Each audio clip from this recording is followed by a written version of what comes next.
तर लक्ष्मण हाके यांच्या उपोषणाची शासनानं दखल घ्यावी, पंकजा मुंडेंनी हे म्हटलंय। सर्व आंदोलनांना सारखीच वागणूक मिळावी, लक्ष्मण हाके यांच्या उपोषणावर भाजप नेत्या पंकजा मुंडेंनी सरकारलाही विनंती केली आहे। समान न्यायाची अपेक्षा मायबाप सरकारकडूनच असते, असंही पंकजा मुंडेंनी म्हटलंय। हे तिथे उपोषणाला बसले आहेत आणि त्यांची तब्येत खालवली आहे आणि त्यांनी पाणी पण सोडलंय असं मी पाहिलं बातम्यात आणि मला राहवलं नाही।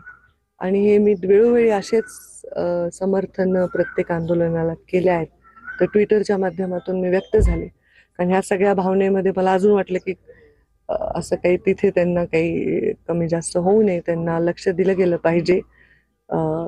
तेही तेवढंच महत्त्वाची भावना आहे, तेवढं महत्त्वाचं आंदोलन आहे।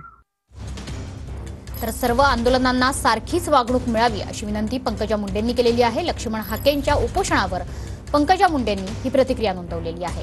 तर मायबाप सरकारकडूनच समान न्यायाची अपेक्षा असते असंही त्यांनी म्हटलेलं आहे। त्यामुळे लक्ष्मण हाकेंच्या उपोषणाची शासनानं दखल घ्यावी असं त्यांचं म्हणणं आहे।